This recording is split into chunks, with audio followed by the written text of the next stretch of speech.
Dr. Anthony Fauci, the now official vicar of science upon the earth, is terribly afraid. Now, we've covered what's gone on with Fauci in previous podcasts, so I'm going to skip a lot of it, but if you want to know more, you can go and watch podcast 180, where we talked about how Rand Paul seems to have ferreted him out and caught him in a lie, where he was just lying about the gain-of-function research that was taking place in the Wuhan lab, being funded by the EcoHealth Alliance that had received its funding from Dr. Fauci. So that's a quick summary there. So new documents have come out that show that, yes, Fauci definitely lied. It was pretty much confirmed at the time, but it's even more confirmed now, as this thread from Richard H. Ebright shows, because newly released documents provide details of US-funded research on coronaviruses at the Wuhan Institute of Virology. The Intercept has obtained more than 900 pages of these documents detailing the work of EcoHealth Alliance at the Chinese lab. The materials show that in 2014 and 2019, NIH grants EcoHealth with subcontracts to WIV-funded gain-of-function, which is the Wuhan Institute of Virology, funded gain-of-function research as defined in federal policies in effect between 2014 and 2017, and potential pandemic pathogen enhancement as defined in federal policies in effect from 2017 to present.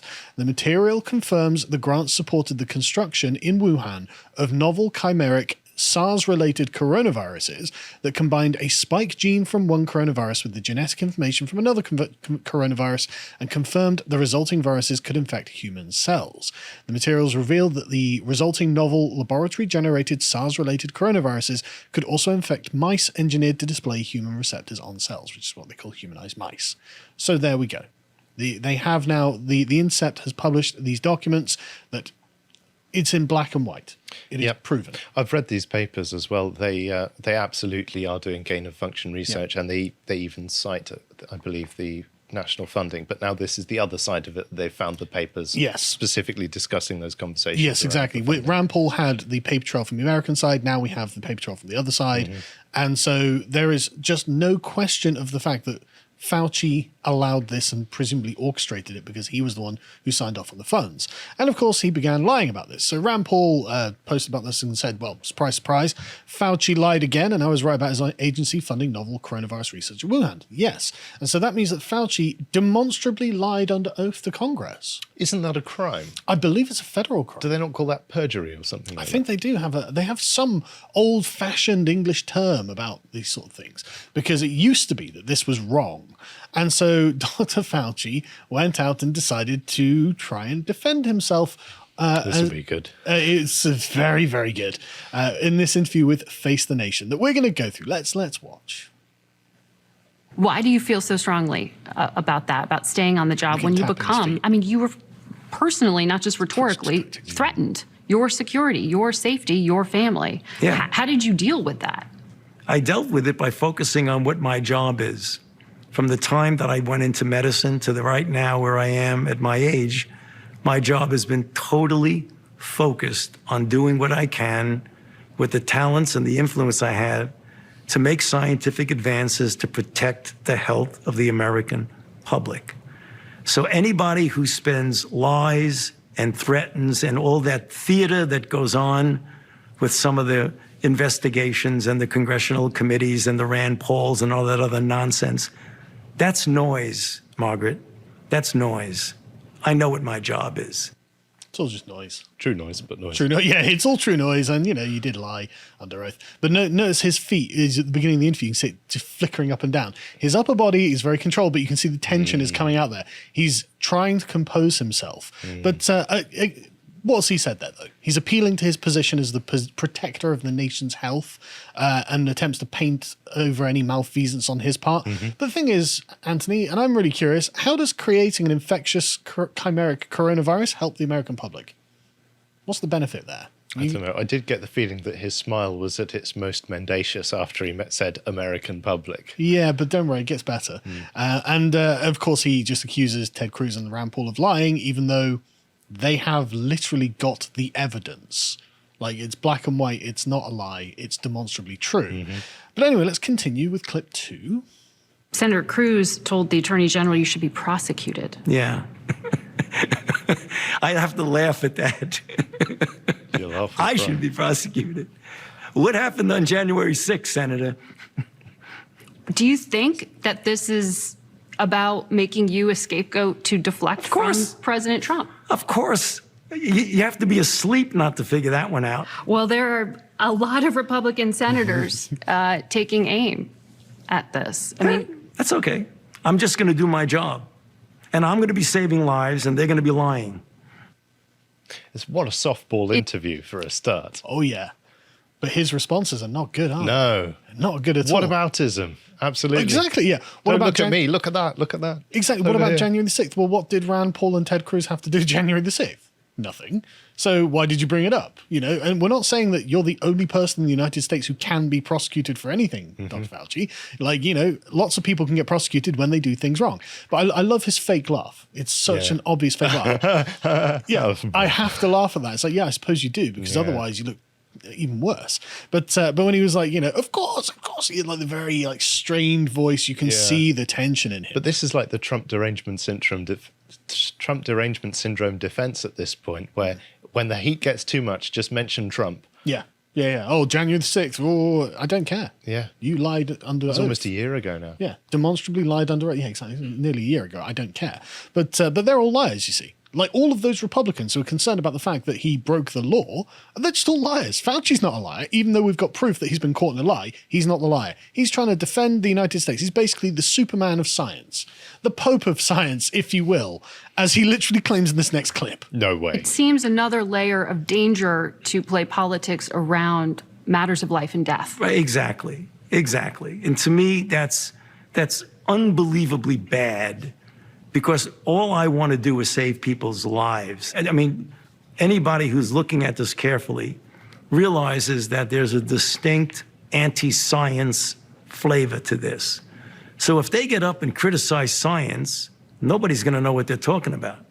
But if they get up and really aim their bullets at Tony Fauci, well, people could recognize there's a person there. So it's easy to criticize. But they're really criticizing science because I represent science.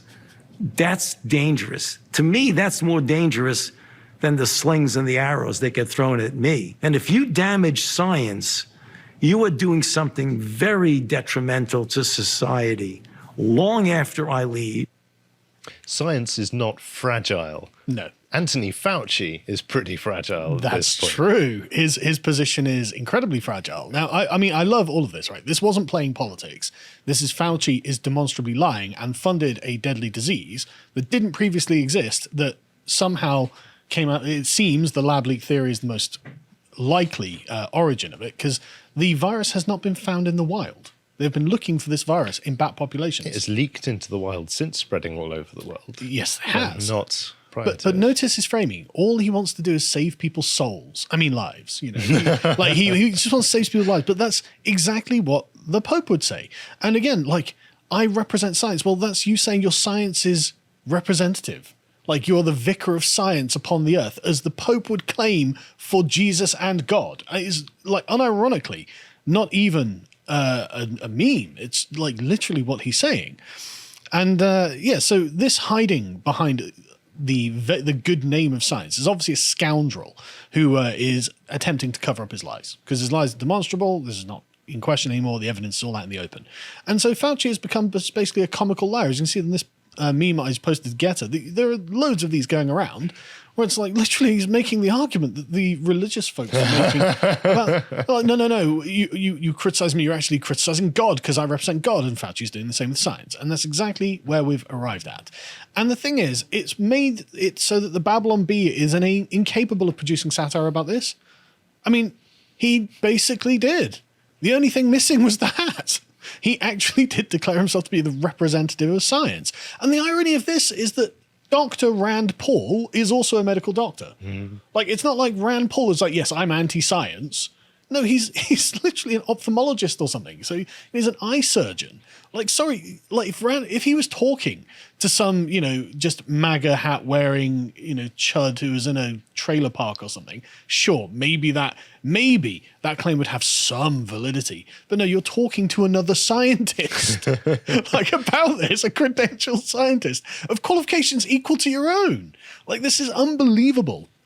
But anyway, so when asked about this, did Jen Psaki have anything good to say about it? I'm going to bet no. No, she was like, apparently, according to Forbes, notable anti-science publication, Psaki dismissed these accusations in a Thursday press conference, denying that Fauci had lied to Congress about the nature of the research and emphasizing that the viruses studied under the grant program were unrelated to SARS-CoV-2 and the virus that causes COVID-19. So but they were just other bat coronaviruses from Wuhan. Don't worry about it. She's also lying. She's also lying to defend Fauci's lies. Why would she do that?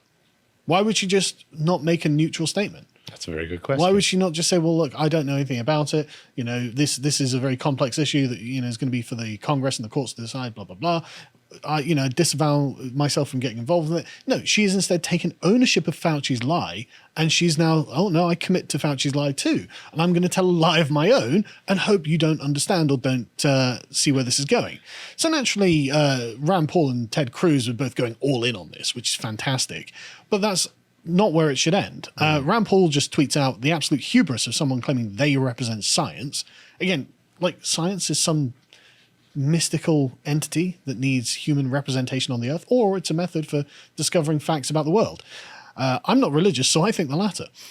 He says, it's astounding and alarming that the public health bureaucrat would even think to claim such a thing, especially one that has worked so hard to ignore the science of natural immunity. Fair. But the thing is, Mr. Paul, he lied under oath. That's a crime. Punish him. He needs to be punished. And therefore, the people who are protecting him, like Jen Psaki and the Biden regime, need to know they are not invincible. They need to know there are consequences to breaking the law. Mm-hmm. Ted Cruz posted, Fauci testified before the Senate that he had not funded gain of research function. And on October, they had funded an experiment in Wuhan, a lab testing if spike proteins from naturally occurring coronaviruses circling China were capable of binding to the human ACE2 receptor in a mouse model. That is gain of function research. As far as I understand it, that's a correct statement. Fauci's statement in the NIH's October the 20th letter cannot both be true, correct. The statements are directly contradictory. No amount of ad hominem insults parroting Democrat talking points will get Fauci out of this contradiction, correct. You've got him. You've got him exactly where you want him. He can't escape this. And so he concluded by calling on Fauci to address the substance in detail with specific factual corroboration, or the DOJ should consider prosecuting him for making false statements to Congress. Why? Why give him any amount of leeway or way out here? Just prosecute. Yeah. Like whatever you can do. All the Republicans should be now speaking with one voice. This man lied to us under oath. Don't let them get away with it. Yeah. Prosecute him. Unbelievable. Like this is why people keep complaining about the establishment Republicans, because when they have the person literally dead to rights in the trap, they refuse to actually spring it and capture. They refuse to take the win. Yeah, take the win. Yeah, exactly. If you enjoyed that segment from the podcast, The Lotus Eaters, you can go to lotuseaters.com and sign up to get access to all the premium content we have on the site. Yeah, we've got absolutely loads of it because we've been doing this for over a year now. So we've got a massive library of content that we're really, really proud of. We've got loads of premium articles, which we have written by our in-house writers and external writers, such as this one by Hugo, which is talking about the great narrative of the World Economic Forum and how it's falling apart. The cracks are becoming visible. And we also have, for silver tier members and above, an audio track read by Jonathan Crow, who's a very, very good speaker, and this makes it easier for you. We also have our regular series, such as Contemplations, like this one, where I debate Josh about whether free will is an illusion or not. I am very firmly on the free will exists side of things, and Josh is wrong, but you can find out why if you go and sign up. We also have the epochs that Bo and I do, which is fantastic. At the moment, we're halfway through, or 2/3 of the way through the series on Belisarius. Do you know who Belisarius is, Callum? Go to reconquered Rome. Yes, he did. And Lost it. It's honestly a genuine tragedy, and it's a really sad tale. And we're just at the apex of his conquests at the moment. But next week, we'll get to enjoy the tragedy of it. It's really sad. But we also do loads of other stuff, like interviews that we did, one recently with Philip Tanzer, who's a men's rights activist and conservative activist. And in this second one, we end up talking about the sort of metaphysics of masculinity. What is it you're trying to uphold by being a man? And I think it's important. Lots there to learn. And he's a very interesting thinker anyway. We also have the book club, which is fantastic. We're about to record another one now, but this last one we did was Niccolo Machiavelli's The Prince. So if you want to get the most out of these books, you can join us there, because we've done a lot of work studying these. And we also do premium podcasts covering sensitive subjects, such as what happened to the January the 6th rioters. And we do slightly more academic ones, such as this next one about the origins of intersectionality. Where does the term come from? What's the point of it? Well, I went and read everything that Kimberly Crenshaw wrote about it, and, well, it's not good news, frankly. In addition, you can also follow us on any of the social medias, such as getter.com, so you can follow us there at lotuseaters_com, and also you'll be speaking at the Counter Conference conference. Yes. The Counter Conference at the London O2 on December the 8th. Yes. I'm going to be speaking on a panel with Jason Miller, Lawrence Fox, and a few others. It's going to be fantastic, so come down and see us there. Anyway, if you'd like to get access to all that premium content or follow everything we do, please sign up at lotuseaters.com. Thank you and goodbye.